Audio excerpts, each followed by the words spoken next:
डोंगरी बांध संघर्ष समिति के सभी प्रबंधनों, आज मुझे एक अटकी पाकिस्तान में बोलने का अवसर मिला। मैं अध्यक्ष जी खन्ना काजी से अनुमति लेके बोलने का प्रस्ताव मैंने रखा है। मेरी भी कुछ पीड़ा है। सबने शिक्षा प्राप्त की है, हमारे यहाँ सब पढ़े लिखे लोग भी, अनपढ़ लोग हैं, सब सर्व समाज के लोग यहाँ इकट्ठा हुए हैं। बहुत देर से अपन देख रहे हैं, हर आदमी अपना वक्तव्य दे रहा है। पहले तो मैं आपको ये बता दूं कि पहले की जो फिल्में आती थी ना, वो 3 घंटे की होती थी। 3 घंटे में आदमी क्या है देखता था बड़े शौक के साथ। लेकिन जैसे जैसे बदला, अब रीलन का जमाना आ गया। वह रील चली थी अब 1 मिनट की, अब आ रही 14 सेकंड की रील। मोबाइल को टपाटप आदमी तुरंत रिजल्ट देखना चाहता है, फिर रिजल्ट तुरंत आ जाए।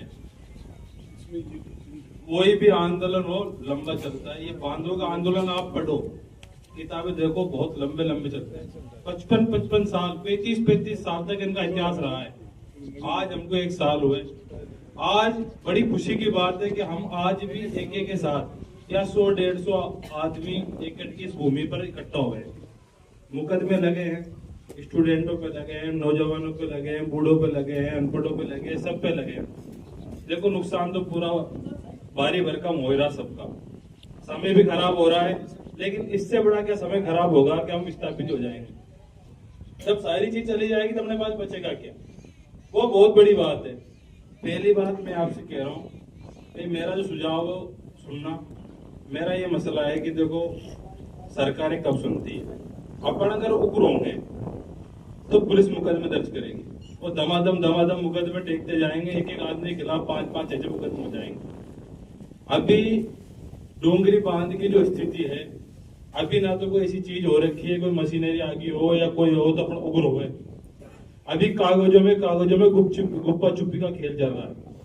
और मैं आपसे कह रहा हूँ, ये नेता कर रहे हो ना आप, सारा नेता का खेल खत्म हो चुका है। तो हम डॉक्टर करोड़ी कर रहे हैं ना, डॉक्टर करोड़ी की एक भी सुनवाई नहीं हुई ढंग से।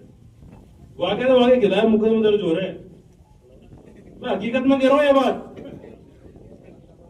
गंगापुर के अंदर, माधेपुर के अंदर जितनी भी पहले क्या होता था, छोटे छोटे ठेकेदार होते थे, अपने ठेकेदार होंगे 1-2 यहाँ, तो ठेकेदार के होते थे बेचारे, कोई एसी वर्ग के लोग हैं, मजदूर किस्म के लोग हैं, उन्हें रोजगार देते थे। आप क्या माधेपुर गए क्या? माधेपुर में 4-4 पट्टी का रोड बन रहा। अरे वो रोड की कंपनी कहा गुजरात से। हमने पता करा भाई कोई कौन सुन रहा हो, डॉक्टर से पूछे तो डॉक्टर को पता कौन, और से बात करें तो और को पता कौन। बाहर की मशीनें जा रही, धड़ाधड़ रोड खींचने हो जा रही। हमारा एक बुबरे में भाई लड़बग तैयार बैठो कि यार पौधे क्यों कट रहे हो। पहले पौधे कटे थे, अपने ऑक्सीजन की बात कर रहे थे, पौधे कटे थे तो पूरी दुनिया भग जाती। अब पौधे काट रहे हो, कलेक्टर से कह रहे हो, कलेक्टर कह रहा क्या पता क्यों कट रहे पौधे, कोई खड़ा होगा तो तैयार को नहीं। ये हकीकत कहानी है। इसके पीछे बहुत बड़ी आइडियोलॉजी काम कर रही है। कौन है? देश के बहुत बड़े बड़े आदमी काम कर रहे हैं। कलेक्टरों की हिम्मत नहीं हो रही। कलेक्टर से हम जब यार मिले, मैं भी गया एसपी साहब से मिले।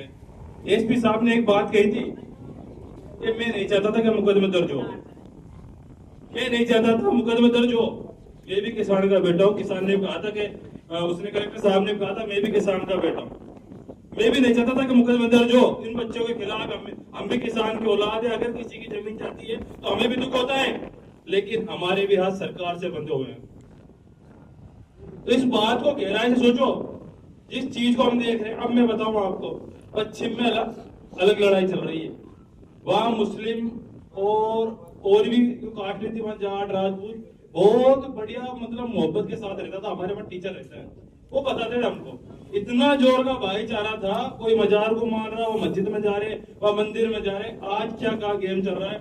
सारा गेम चल रहा है राजनीतिकरण का। क्योंकि सरकार के जो इनपुट्स आ रहे हैं अगले चुनावों के लिए, उसमें बीजेपी की स्थिति ठीक नहीं बता रहे। तो वहां मस्जिदें तोड़ने का काम शुरू हो गया। बाड़मेर जैसलमेर में मस्जिदें तोड़ी जा रही है। टारगेट क्या है? दूसरी लड़ाई है, आप 5 ना कर रहे हैं ना, ये 5 ना बात राजनीतिकरण है। मीणा और गुजर एक जात वोट एक साथ नहीं दे, तो तो परिणाम परेशान सब है। किसी आदमी की हिम्मत नहीं है आदमी आवाज उठा ले कोई। ये तो अपने हाथ 100-150 आदमी में बैठे हैं ना, बहुत बड़ी बात है। और देखो सरकार को सारा पता, कोई नहीं कह रहा सरकार को कछु पता कोई नहीं, सरकार को सारा पता, पूरी इंफॉर्मेशन आ रही। तो मेरा तो ये कहना है, अभी 2-3 महीने अखबारों के जरिए अपने पता लग रहा है पंचायती राज चुनाव आ रहे हैं। तो मेरा तो ये है जितने भी अपने 76 गाँव 200-250 गाँव जो भी आ रहे हैं वो ये तय करें, शपथ ले कि हम पंचायती राज में वोटिंग नहीं करेंगे। सबसे बड़ी मौत है हमें मुख्यमंत्री के खिलाफ पुतला जलाने में वोट देने नहीं जाए। कल को नेशनल मीडिया इस चीज को पुटअप करेगी कि 76 गांव के एक साथ आदमी पंचायती राज चुनाव में भाग नहीं ले रहे हैं, तो ये बहुत बड़ा एक मुद्दा बन जाएगा। एक तो मेरी ये बहुत बड़ी छोटी सी की आपसे भाई ये बात कह रहा हूं, मैं मेरे को इम्पोर्टेंट बात बता रहा हूँ मैं आपको। रेल रोकेंगे, मुकदमे लगेंगे, भाई एक का काय फर्क पड़ेगा, सरपंच नहीं बढ़ेंगे तो मेंबर नहीं बढ़ेंगे तो काय बड़ा काय कर लियो भाई, बड़ा काय कर लियो। और नहीं बढ़ेगा नहीं बढ़े। क्षेत्र गांव हमारे जो क्षेत्र में आ रहे हैं वो तो एक भी सरपंच नहीं बनाएंगे, ना तो एक डायरेक्टर बनाएंगे, ना एक जिला परिषद बनाएंगे। अब फिर देखो तो कांग्रेस के नेता कैसे कैसे भाग रहा हो, इनके जिला अध्यक्ष को रिकॉर्ड खराब होगा। बीजेपी के लोग घबरा जाएंगे, बीजेपी के लोगों की बाकी रिपोर्ट देनी है, सरकार घबराएगी, सरकार आपसे वार्ता करने के लिए बैठेगी। तो इसका प्रचार प्रसार के लिए एक तो रणनीति बनाई जाए गांव तक। दूसरी बात, संयम बहुत जरूरी चीज है। संयम ये अपन ने बाटा उठाया, गाड़ी का शीशा फोड़ दियो, ऐसा तो कुछ भी गुनो। पहले अपन को पता लगे कि भाई क्या कंडीशन है, इसके खिलाफ लोग क्या करना चाहिए, बहुत धैर्य के साथ काम करना है। मेरा तो भाई एक ये बहुत इंपॉर्टेंट सुझाव मैंने दे दिया और टाइम ज्यादा हो गया इसलिए और रखता है।